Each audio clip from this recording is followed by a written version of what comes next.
Bienvenue dans le podcast Écoute-toi, le podcast qui parle de psychologie et de développement personnel autour de la perte de poids. Je suis Aurélie Nussbaumer, psychologue et hypnothérapeute, fondatrice de l'académie Mincir Autrement, qui accompagne les femmes à faire la paix avec la nourriture et leur corps grâce à la psychoneuronutrition, mais également à lever les blocages psychologiques pour maigrir définitivement.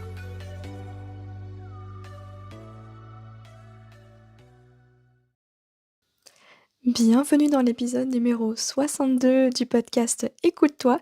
Je suis ravie de vous retrouver aujourd'hui pour aborder un sujet qui, je pense, va parler à beaucoup de monde. Et aujourd'hui, on va aborder le sujet qu'Emmanuel m'a amené. En gros, c'est le titre de l'épisode qui est «J'ai beaucoup de mal à mettre en pratique tout ce que je sais sur le fait de manger équilibré». Je vais, comme d'habitude, répondre, à cette problématique en étayant un petit peu mes propos et en lisant, ce que Emmanuel, tu m'as envoyé pour que ce soit plus clair pour tout le monde. Si jamais vous avez vous aussi envie, de participer, au podcast, eh bien n'hésitez pas. Comme toujours, je vous mets le lien dans la description du podcast pour m'envoyer votre problématique, votre blocage. Qu'est-ce qui fait qu'aujourd'hui vous n'arrivez pas à maigrir?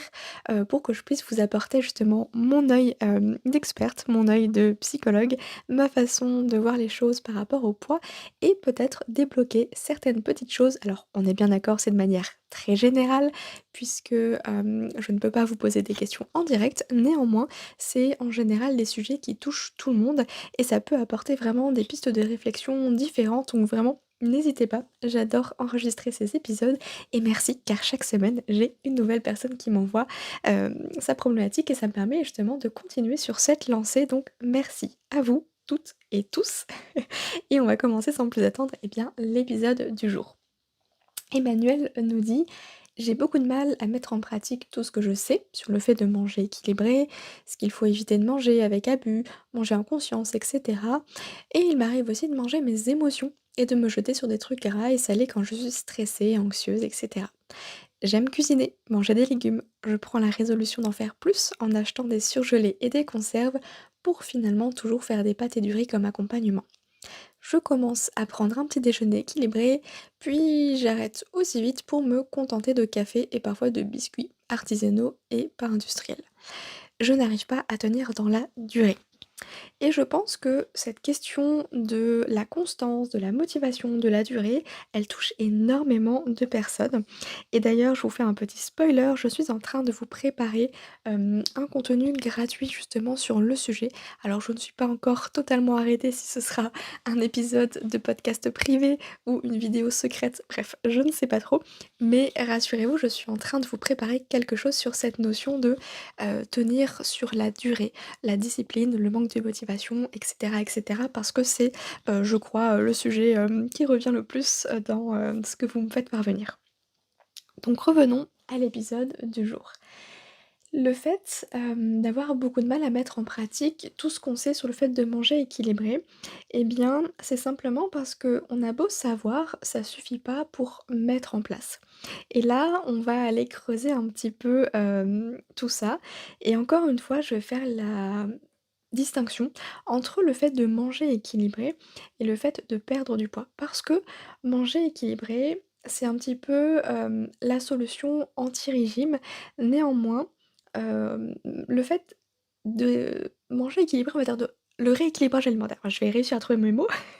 Le rééquilibrage alimentaire, ce n'est ni plus ni moins qu'un régime déguisé. J'en avais déjà parlé justement un petit peu dans, sur ma chaîne YouTube, je crois. Le problème, c'est que, en fait, quand on a envie de manger équilibré, eh bien, on va encore une fois faire attention aux quantités, tant et tant de féculents. On va faire attention à la composition de l'assiette. Bah oui, moitié, légumes, un quart féculents, un quart protéines.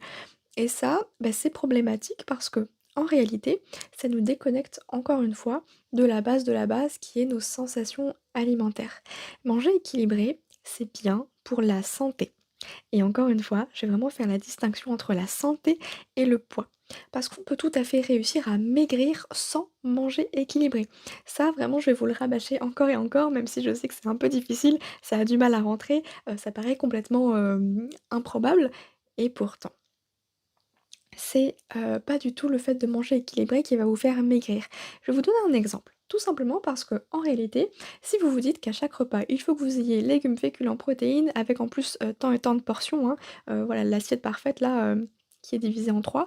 Eh bien imaginons que, bah, en fait, vous avez pas trop faim, mais vous allez vous forcer à finir votre assiette ou en tout cas vous allez vous forcer à avoir ces 3 catégories d'aliments, légumes, féculents, protéines, parce que vous êtes obsédé par le fait de manger équilibré, qu'il vous faut absolument l'assiette parfaite pour réussir à maigrir. Sauf que qu'est-ce qui se passe? Bah, vous avez pas très faim, mais vous allez vous forcer à finir l'assiette. Donc vous allez manger plus que vos besoins et c'est là qu'on prend du poids et bien sûr, il y a cette question de calories et en réalité, les calories, vous pourriez, ingérer, je sais pas, 2 000 calories de, produits gras et sucrés et 2 000 calories, de, légumes, et compagnie. Le résultat, c'est le même, c'est 2 000 calories, en fait. Vous voyez? Ce qui va changer, c'est l'impact que ça va avoir sur votre santé. Évidemment, ça va être mieux de manger des légumes que de manger, gras et sucré toute la journée. Bien entendu, mais là, encore une fois, on parle de santé et non pas de perte de poids. Parce que les 2 ne sont pas forcément corrélés. On peut être en surpoids et en meilleure santé qu'une personne, qui serait à un IMC entre guillemets «normal», même si j'aime pas du tout l'IMC, c'est pas représentatif pour moi, et avoir un IMC normal et être en mauvaise santé. Parce que en fait, le fait d'être mince n'est pas corrélé au fait d'être en bonne santé. Alors, ça ne veut pas dire qu'être en surpoids, c'est, une bonne chose pour la santé. Parce que non, effectivement, on sait qu'il y a plein de problématiques qui sont liées, au surpoids aussi. Bien entendu, ne me faites pas dire ce que je n'ai pas dit, hein, encore une fois. Néanmoins, c'est pas en mangeant équilibré que vous allez réussir à maigrir. OK? Donc ça vraiment, posez-le, gardez-le quelque part dans votre tête et écoutez les prochains épisodes, je pense que je vais le rabâcher encore et encore. En fait, ce que j'entends, tu vois, Emmanuel, quand tu me dis: «J'ai beaucoup de mal à mettre en pratique tout ce que je sais sur le fait de manger équilibré, ce qu'il faut éviter de manger avec abus, manger en conscience et cetera», et bien tout de suite, moi j'entends une pensée là de restriction cognitive. Parce que tu vois, tu vas, avoir en tête que manger équilibré, c'est, manger d'une telle façon et qu'il y a certains aliments qu'il faut pas manger avec abus, comme tu le dis, donc on catégorise les aliments. Ça veut dire qu'il y a des bons aliments et des mauvais aliments. Ça veut dire qu'il y a des aliments qui vont être, autorisés pour, l'équilibre alimentaire et d'autres qui vont être à éviter. Alors bien sûr, ils sont pas interdits, mais ils sont à éviter. Donc il y a quand même une certaine restriction. Il y a un truc du: «Oui, tu as le droit, mais pas trop». Et l'interdit appelle, le désir. Plus c'est interdit, plus c'est pas bien, plus il faudrait pas, plus on en a envie. Hein, on est comme ça. Et là, on est vraiment dans la restriction cognitive. Peut-être qu'aujourd'hui, tu as pas l'impression de te restreindre parce que tu manges de tout, ce qui te fait envie, et cetera. Néanmoins, demande-toi, Emmanuel, si tu pas une pensée, là, dans ta tête, qui fait que, bah, justement, quand pour ton petit déjeuner, tu prends plutôt un café et des biscuits, est-ce que t'es pas en train de te dire: «Oh, quand même, là, franchement, je mange pas du tout un petit déjeuner équilibré, c'est pas bien, et cetera». Est-ce qu'il y a pas cette petite voix-là dans ta tête? Ou quand tu es en train de te faire du pâté de riz comme accompagnement plutôt que des légumes, est-ce que tu es pas en train de t'auto-flageller en te disant: «Oh punaise, j'ai acheté des légumes surgelés et puis je les fais même pas quoi, non mais sérieusement?» Et bah ça s'appelle la restriction cognitive. C'est-à-dire qu'il y a des pensées là comme ça, qu'elles soient conscientes ou inconscientes, qui nous fait dire que ce qu'on est en train de faire, bah quand même, c'est pas super. Et ça, c'est un problème parce que ça vient dire qu'on est en train de faire bien les choses ou justement là, qu'on est en train de mal les faire. Donc qu'est-ce que ça entraîne? Eh ben, ça entraîne de la culpabilité. Et la culpabilité, eh ben, ça va entraîner le fameux: «Bah, foutu pour foutu, tant pis, je vais lâcher tous mes efforts» et c'est pour ça qu'on va pas réussir à tenir dans la durée. Parce qu'on a l'impression qu'il y a un chemin parfait, qu'on doit vraiment faire les choses, nickel chrome, à la perfection et que si on s'écarte un peu du chemin, bah, c'est foutu. Non, pas du tout. Donc l'idée, c'est vraiment de pacifier, cette relation à l'alimentation. C'est-à-dire que des carottes, c'est pas mieux, qu'un petit pain au chocolat, qu'un croissant, OK? Parce qu'en réalité, ben, on va attribuer une valeur, je dirais, on va dire émotionnelle, c'est pas le bon terme, mais en tout cas, on va attribuer une valeur à certains aliments plutôt qu'à d'autres, ce qui fait que ça va créer, bah, des tensions, du stress quand on va en manger, bah, justement quand on va manger entre guillemets «ces aliments qu'il faudrait éviter», les aliments qui dont faut pas abuser, OK?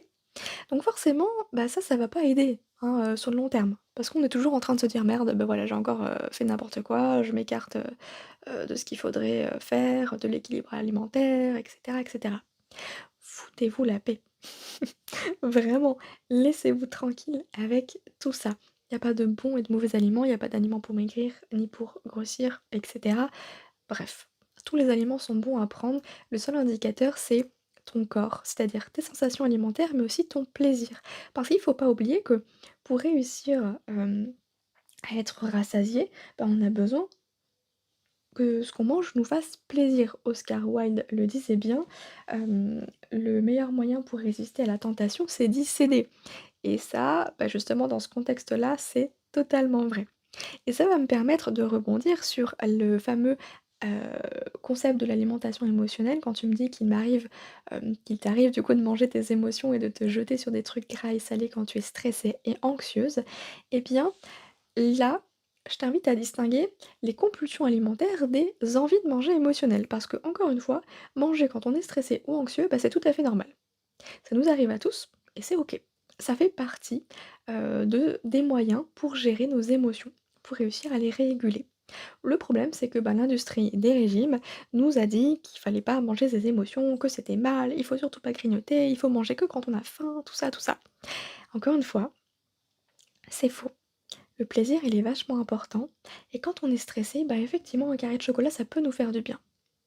Là où ça va être embêtant, c'est s'il nous faut la tablette entière. Là où ça va être embêtant, c'est si c'est systématique.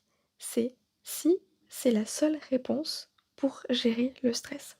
Là oui, ça pose problème parce que du coup, bah, l'alimentation, c'est le seul moyen de gérer les émotions et on va forcément être au-delà de nos besoins et le corps, il aura du mal à se réguler. Comme ça, c'est tout à fait euh, logique. Néanmoins, c'est OK en fait. T'as le droit de manger gras et sucré quand t'es stressée, quand t'es anxieuse. L'idée, c'est que ça devienne pas, la seule manière de gérer ses émotions. Et là, tu peux te demander: «Tiens, qu'est-ce qui pourrait te faire du bien aussi quand t'es stressée ou quand t'es anxieuse?»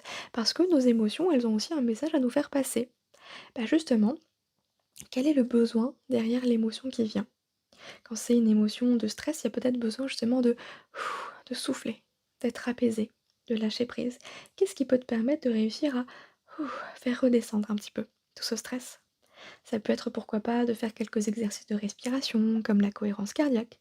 Ça peut être d'écouter peut-être une musique douce, calme, qui t'apaise. Ça peut être de fermer les yeux et de visualiser, je sais pas, tes dernières vacances dans lesquelles tu t'es senti hyper relaxé. Ça peut être, aller marcher, ça peut être d'écrire. Tu vois? Tout un tas de choses qui pourraient aussi faire office de décompression. Idem pour l'anxiété et pour toutes les autres émotions aussi d'ailleurs. C'est hyper important de repérer le besoin derrière l'émotion parce que c'est comme ça qu'on va pouvoir y répondre de manière, efficace. L'alimentation, ça va être utile dans certains cas, mais ça va pas être aidant tout le temps. Donc l'idée, c'est de varier. Encore une fois, bah, c'est OK si des fois tu as juste besoin, de manger, gras et sucré pour t'apaiser et puis, bah, d'autres fois, ça va peut-être être, simplement, de t'autoriser à aller marcher un petit peu, de prendre l'air, et cetera. D'accord? Donc vraiment pas de panique. On mange tous nos émotions, c'est pas un problème quand c'est pas systématique. D'accord? Et là où je voulais rebondir aussi, c'est sur, le fait d'avoir pris la résolution justement de faire plus, de légumes, de manger plus de légumes en ayant acheté justement des surgelés et des conserves. Ça déjà, c'est une super idée parce que ça permet, bah, de gagner du temps. De ne pas être, là en train de se dire: «Ah mince, bah, il faut encore que j'épluche les légumes, que je les fasse cuire, hyper longtemps et cetera». Non, là, tout est prêt, donc ça, c'est génial parce que ça permet déjà de contrer, l'objection du temps. Maintenant, il y a peut-être d'autres choses à mettre en place. L'idée, tu vois, quand on a un objectif, c'est aussi de se demander quels pourraient être les obstacles, justement. Quelles pourraient être les barrières là qui se présentent sur mon chemin qui pourraient m'empêcher d'atteindre cet objectif de manger plus de légumes. Du coup, effectivement, ça peut être le temps, mais ça peut être aussi la flemme de cuisiner. Donc, bah, qu'est-ce qu'on peut faire? Ça pourrait être justement de mettre en place, ou en tout cas de tester, tout ce qui va être batch cooking, meal prep. Tout ça, ce sont des mots pour simplement dire, qu'on va préparer les repas à l'avance. Tu sais, c'est en fait de prendre le dimanche, par exemple, de se prendre 2 heures et puis de cuisiner tous les repas de la semaine. On les met dans des tupperwares et on n'a plus qu'à les réchauffer. Ça peut éventuellement être une idée. Après, on est tous différents, donc c'est vraiment quelque chose à tester pour voir si ça peut aider. Et puis, moi j'ai envie de te dire, pourquoi c'est un problème de toujours faire du riz et des pâtes comme accompagnement? C'est des féculents, on en a besoin. Tu vois, pour moi, le riz et les pâtes ne devraient pas remplacer les légumes. Donc en réalité, la seule chose que tu aurais à faire, peut-être là, c'est pourquoi pas, de les cuisiner déjà ces légumes, de les mettre dans des tupperwares et puis tu as juste à les ressortir. Ou de prendre des crudités, du coup, à ce moment-là. Comme ça, tu rien à faire. Tu les prends et puis tu les rajoutes au plat que tu as déjà préparé. Ça peut être une idée. De commencer par une entrée avec de la salade, que sais-je. Surtout si t'aimes ça en plus, ça peut être une idée. Et peut-être qu'en réalité, si, finalement tu choisis plutôt de faire des pâtes et du riz, de pas du tout mettre de légumes, c'est peut-être qu'il y a un besoin derrière aussi qui ne sera pas comblé avec les légumes. Tu vois? Le besoin peut-être de réconfort, on va plus le retrouver effectivement, dans les féculents plutôt que dans les légumes. C'est un fait. Donc avant de manger, ça pourrait être de te demander: «Tiens, comment tu te sens? De quoi tu as besoin?» et de réussir à t'apporter, à combler ce besoin-là, ce besoin peut-être de réconfort avant de te mettre à table pour peut-être du coup, à ce moment-là, avoir envie de manger des légumes parce que, le besoin de réconfort, il est déjà comblé et c'est pas l'alimentation qui va prendre le relais à ce moment-là. OK? En fait, faut pas avoir peur, de s'écouter parce que notre corps, il est bien fait, il va se réguler tout seul, il va s'équilibrer tout seul. Si on a trop mangé au repas de midi, en fait, on va pas avoir aussi faim que d'habitude au repas du soir, par exemple. Ou si c'est le cas, ça va se réguler le jour suivant et suivant et suivant et suivant. D'accord? Et la réalité, c'est que quand on a envie justement de prendre de nouvelles habitudes, l'idée, c'est pas de mettre en place un nouveau comportement, mais c'est plutôt, de l'associer à quelque chose qui est déjà existant. C'est beaucoup plus facile, de mettre en place une nouvelle habitude quand on va l'associer à quelque chose qui est déjà présent. Ça pourrait être par exemple de te dire: «Bah tiens, à chaque fois que tu fais, des pâtes, tu pourrais automatiquement associer le fait de, cuisiner les légumes en même temps». Alors je te donne ça comme ça, je j'ai pas vraiment, abouti cette idée, mais c'est vraiment de l'associer. C'est un peu comme le fait, tu vois, avant d'aller se coucher, on va se brosser les dents. On se pose pas la question, tu vois? C'est automatique. Et pour que ce soit une nouvelle habitude qui soit comme ça automatique, que ça s'intègre dans la routine, eh bien, c'est de l'accoler à quelque chose qui est déjà présent, qui ne te pose pas, de questions. On le fait, point, sans se poser de questions, sans se demander si on a envie de le faire ou pas, on le fait et c'est tout. L'idée, c'est de faire la même chose pour que du coup, ce soit plus facile, que ça demande moins d'efforts. Parce que se dire, «Je vais cuisiner des légumes, là, sans que ce soit raccroché à rien d'autre», ça, pour le cerveau, ça demande juste: «Ah du coup, faut que je me lève et qu'il faut que je le fasse, quoi». C'est comme si, du coup, soit je fais un effort, soit du coup je fais rien et ça me demande pas plus d'efforts. Et en réalité, le fait de cuisiner, des pâtes et du riz, ça te demande pas plus d'efforts parce que c'est devenu une habitude, tu vois? Donc ça pourrait tout à fait être de coller, les 2 en même temps pour apporter de la légèreté, pour, vraiment avoir la sensation que c'est pas un effort supplémentaire à faire pour ton cerveau. C'est que du coup, tu vas le faire parce que tu es déjà debout en train de cuisiner, tu vois? Un peu l'idée? Donc voilà ce que je voulais partager un petit peu, avec vous sur, cette idée justement, que beaucoup ont. C'est qu'on sait parfaitement comment manger équilibré, on a vraiment toutes les connaissances et pourtant l'application, c'est autre chose. Parce qu'on a encore des règles mentales qui sont là et ça, justement, c'est dans la restriction cognitive, qu'on va la travailler. C'est vraiment de lâcher tous les a priori qu'on va avoir pour se foutre la paix et juste suivre nos sensations. Tiens, là j'ai faim, tiens, là j'ai envie de manger, tiens, là j'ai plutôt envie de ci, plutôt envie de ça et de pouvoir de plus en plus s'écouter. Pareil pour le fait de manger en conscience. Ça peut être une super habitude à mettre en place, mais effectivement, on n'a pas toujours le temps. Des fois, on n'y pense pas non plus, surtout dans cette vie, à 100 à l'heure. Donc l'idée, ça pourrait être, pourquoi pas, de le mettre en place une fois par semaine, pour commencer. Pourquoi pas avec d'autres personnes, si tu manges, en famille ou autre, de se dire: «Bah tiens, aujourd'hui, on va tester le fait de manger en pleine conscience, tu peux acheter pourquoi pas un petit sablier, de 20 minutes et de dire: voilà, tout le monde on va essayer de manger tranquillement et de terminer de manger que quand le sablier il est, terminé. Donc en fait, ça va vraiment pousser à allonger le repas, prendre le temps de ralentir, poser la fourchette entre chaque, bouchée et cetera et ça peut être une façon ludique de, réussir à introduire le fait de manger en conscience avec toute la famille en plus. Et puis de plus en plus, de l'intégrer davantage dans la journée, enfin dans la journée, dans la semaine. Là, on a commencé par une fois par semaine, on peut commencer par 2 fois, puis 3 fois et cetera. Et puis après, c'est pas grave si on le fait pas à chaque repas. Hein, on peut pas non plus entre midi et 2 au boulot, on n'a pas toujours le temps, hein, donc c'est OK. De le faire simplement, quand on a le temps et l'espace pour le faire, quand on est en congé, quand on est en vacances, en week-end, c'est aussi un super moyen. Un vaut mieux que zéro finalement. Voilà, j'espère que ça pourra, t'aider Emmanuel. N'hésite pas à me faire un petit retour d'ailleurs sur Instagram ou ou par mail, ce serait avec plaisir et pour celles qui ont aussi envie d'apporter une problématique, un blocage et bien encore une fois n'hésitez pas, je vous mets le lien, du formulaire pour me l'envoyer, et puis vous pourrez écouter, ma réponse dans un prochain épisode de podcast et restez connectés parce que je suis en train de vous préparer, un petit truc pour vous aider à comprendre pourquoi vous n'arrivez pas à tenir dans la durée. Voilà, je vais m'arrêter là pour cet épisode. Moi, je vous souhaite une très belle journée. Prenez soin de vous et je vous dis à bientôt. Si vous avez aimé cet épisode, je vous invite à le partager et à noter le podcast avec 5 étoiles sur Apple Podcast afin de le faire grandir et découvrir à d'autres femmes qui ont besoin d'entendre ce message. Je vous remercie pour votre soutien. Je vous dis à très bientôt. Prenez soin de vous.